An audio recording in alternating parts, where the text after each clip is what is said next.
Welcome back to The Breakdown with me, NLW. It's a daily podcast on macro, Bitcoin, and the big picture power shifts remaking our world. What's going on, guys? It is Thursday, January 23rd, and today we are talking about the SEC getting a move on. Before we get into that, however, if you are enjoying The Breakdown, please go subscribe to it, give it a rating, give it a review, or if you want to dive deeper into the conversation, come join us on the Breakers Discord. You can find a link in the show notes or go to bit.ly/breakdownpod. Well, friends, the SEC is moving rapidly on from the Gensler era, getting a quick start on pro-crypto policy changes. The agency has specifically announced a formal crypto task force dedicated to developing a framework for digital assets.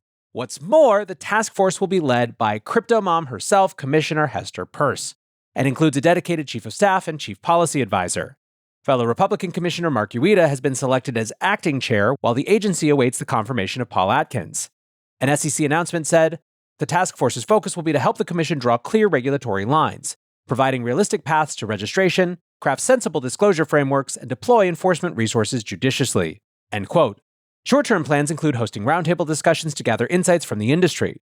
The SEC also plans to coordinate with other federal agencies, particularly the CFTC, as well as state and international regulators. The SEC framed crypto policy as an agency-wide effort. A statement said the ultimate goal was to, quote, set the SEC on a sensible regulatory path that respects the bounds of the law.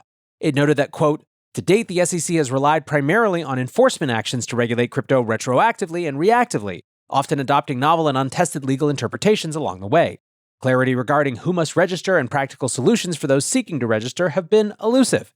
The result has been confusion about what is legal, what creates an environment hostile to innovation, and conducive to fraud. The SEC can do better. Now, these sentiments are nothing new from Republican commissioners.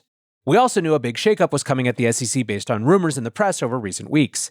However, there is a significant difference between whispers in the news and a formal statement of policy change from the agency.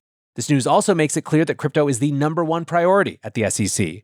Investment advisor Doug Bonaparte tweeted, we went from a seemingly anti-crypto SEC to a pro-crypto one virtually overnight. Who's excited? When Zach Guzman discussed forthcoming changes at the SEC with Hester Pierce back in December, she had a three-phase plan of action. The first was to establish this task force on day one. Mission accomplished. Next was the goal of removing as many of the enforcement actions as possible. Pierce said the aim was to stop the SEC being a topic of conversation at crypto conferences, adding, I want people to get to the point where they're spending their time talking about the technology and its potential. The final stage was allowing crypto financial products to become more crypto native and better for investors. This included allowing in-kind redemptions for the Bitcoin ETFs and staking for the Ethereum ETFs. It appears that steps are already being taken to wind down enforcement actions. The SEC Commission had a closed-door meeting scheduled for today, with the agenda exclusively focused on the settlement and resolution of various types of enforcement actions and litigation. Without a three-person majority to pass votes, the Commission is a bit limited in what it can achieve at the moment. For example, the SEC can't settle any litigation without putting the issue to a vote. Still, it seems as though all practical steps are being taken to get the process in motion. For crypto lawyers, this is everything they've been asking for. Rebecca Rettig, the head of legal at Cheetah Labs, wrote, the tide keeps turning. Commissioner Hester Pierce has been thoughtful on crypto for years. Now she's leading the SEC's regulatory efforts on crypto through a new task force. The priorities are on point. Grateful for the leadership from Acting Chair Uyeda on this. Rettig summarized those priorities as 1. Providing clarity on who must register, 2. Designing realistic paths to registration, 3. Creating disclosure frameworks for tokens, and 4. Halting regulation by enforcement. She commented, this is literally the industry's wish list for thoughtful regulations. Indeed, the announcement seems to be beyond industry expectations. Eric Turner, CEO of Masari, wrote, if you asked me for a best-case prediction for the SEC this time last year, I couldn't have imagined a crypto task force led by Hester Pierce. We've done a complete 180. Now, one of the early decisions we can expect from the permissive SEC is a range of ETF approvals. The agency can approve ETFs at the staff level without the need for a commissioner vote, as we saw with the launch of spot Ethereum ETFs. Asset managers have inundated the SEC with ETF applications, betting that they will be waved through under this administration. This started early, with Bitwise, Canary, and 21 Shares filing for Solana, Ripple, and several other major altcoin funds in November. The list accelerated in the past week, more than doubling to over 30 applications.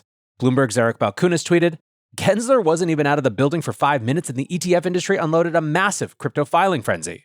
So far, there's nothing from the major TradFi players like BlackRock and Fidelity. However, Bitwise is in the game with 4 applications on deck, including an ETF conversion for their top 10 crypto index fund. ProShares has also filed for futures-based Solana and Ripple ETFs, which is a little odd given regulated futures markets for those two coins don't currently exist. However, yesterday, the CME added a page to their website introducing SOL and XRP futures. The page said the markets would go live on February 10th pending regulatory approval. It was taken down by the evening with the CME spokesperson confirming the page was real, but saying that no decision had been made on whether or not to launch the markets. In the past, regulated futures were viewed as a pathway to listing spot ETFs, but who knows what guidelines the new SEC will set. For the rest of the pack, one of the interesting ones is the Litecoin ETF. Due to the token being a Bitcoin fork, it presumably has some of the lowest barriers to being approved. Canary funds also updated their filing late last week, and remember, we saw updates to the Bitcoin ETFs in the months leading to approval. Bloomberg ETF analyst James Seyfarth suggested this quote might be indicative of SEC engagement on the filing. On the complete opposite end of the spectrum, some ETF issuers are trying their luck with meme coin funds. Yesterday, Bitwise registered a Dogecoin trust in preparation for an ETF filing, and it appears that CoinShares also registered a Dogecoin trust in December, but that went under the radar until now. For some, this seemed inevitable. Back in November, Eric Balchunas commented, "Today's satire is tomorrow's ETF. You could ask yourself, is Doge a bridge too far? And I would say, we'll see. I think someone's going to try it because why not?" Even farther out on the spectrum is a trio of filings from Rex Osprey. They've also filed for a Doge ETF, but added an ETF for Bonk and the newly launched Trump meme coin. While Rex isn't a massive issuer, Balchunas vouched for them as a serious player, commenting, "Worth noting the main guy behind Rex isn't some rando come-lately issuer, but rather an early pioneer in the industry with decades of experience. He birthed VXX and a bunch of other ETFs." To be clear, most of these ETFs aren't even out of the starting blocks on the path to being approved, so don't expect anything for the next few months at least. Only a dozen of the funds have filed accompanying 19B4 paperwork, which is required before the SEC even considers whether they should be approved. The agency can also delay their decisions well into the second half of the year, as we saw with the lengthy Bitcoin ETF process.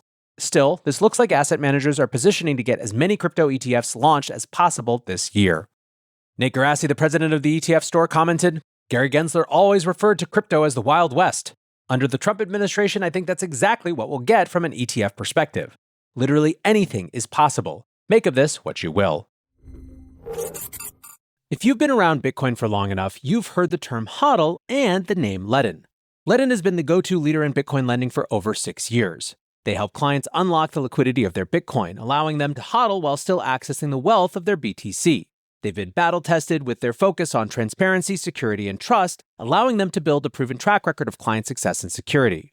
Leden has helped tens of thousands of clients harness the value of their digital assets, issuing more than $6.5 billion in loans over the years. But as the crypto industry says, don't trust, verify. Check out Leden's Trustpilot or their reviews on social media. And to learn more about what your Bitcoin can do for you, check out leden.io/borrowing. That's LEDN.io/borrowing. Please visit leden.io/legal for product terms and disclosures. Product availability varies by jurisdiction. Over on Wall Street, meanwhile, crypto has become a major focal point.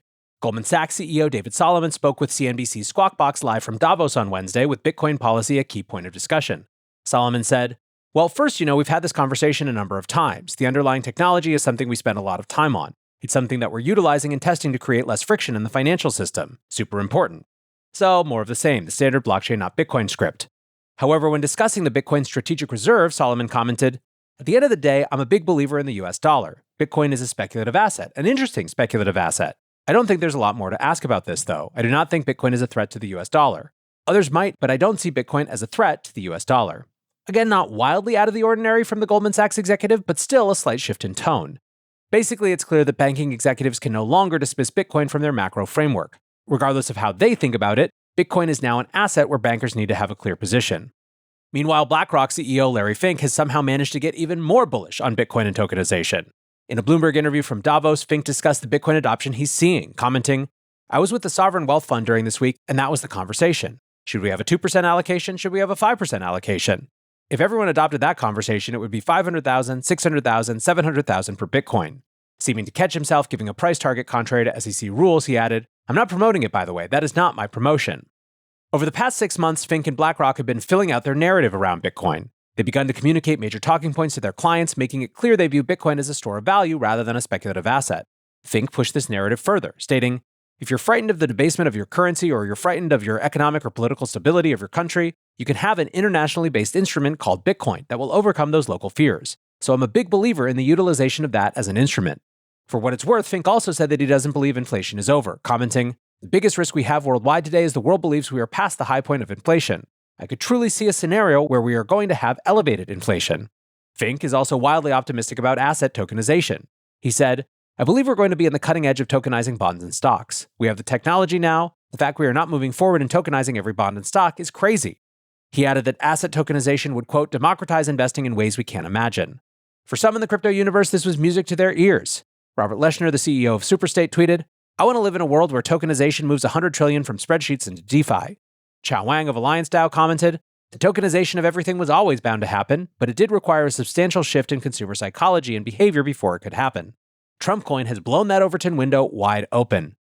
Overall, crypto was a major topic across Davos this week. Bank of America CEO Brian Moynihan confirmed that banks are ready to push forward with adoption as soon as they get the green light. He said, "If the rules come in and make it a real thing you can actually do business with, you'll find that the banking system will come on hard on the transactional side of it. If you can go down the street here and you can go and buy lunch, you can pay with Visa, MasterCard, a debit card, Apple Pay, etc. This would just be another form of payment. We have hundreds of patents on blockchain already. We know how to enter the field." That's perhaps not the revolutionary crypto banking product many anticipate, but it demonstrates that Wall Street knows they need to be ready to participate. On a separate panel, Coinbase CEO Brian Armstrong was present to discuss the need for sovereigns to adopt Bitcoin as a reserve asset, when the governor of the South African central bank wasn't convinced, stating, "I would have a significant problem with a lobby that says government should hold this asset or that asset without understanding what the strategic intent of government is." Armstrong responded, "Throughout history, various items have served as money. This is still maybe a new idea, but I think it's clear at this point that Bitcoin is a better form of money than gold. It's provably scarce like gold, but it's more portable and divisible, so has higher utility. It was the best performing asset of the last 10 years. So for store of value, I think it's going to be important for governments to hold this over time. It might start with being 1% of their reserves, but I think over time it will come to be equal to or greater than gold reserves." Now, to put these comments in greater context, the South African central bank clearly understands the benefit of holding gold, considering they maintain around 125 tons of the metal worth around $10 billion. And for those who have been listening for a while, you might recognize that while digital assets in general are nothing new at Davos, crypto having been a mainstay of the conference for years, it is very clear that Bitcoin specifically is much more of a conversation point than it has been in the past. In fact, historically, Davos has been our annual chance to update the blockchain not Bitcoin narrative, and that's just not exactly what happened this year. Pretty interesting stuff coming out of that event, but for now, that is going to do it for today's episode of The Breakdown. Appreciate you listening as always, and until next time, be safe and take care of each other. Peace.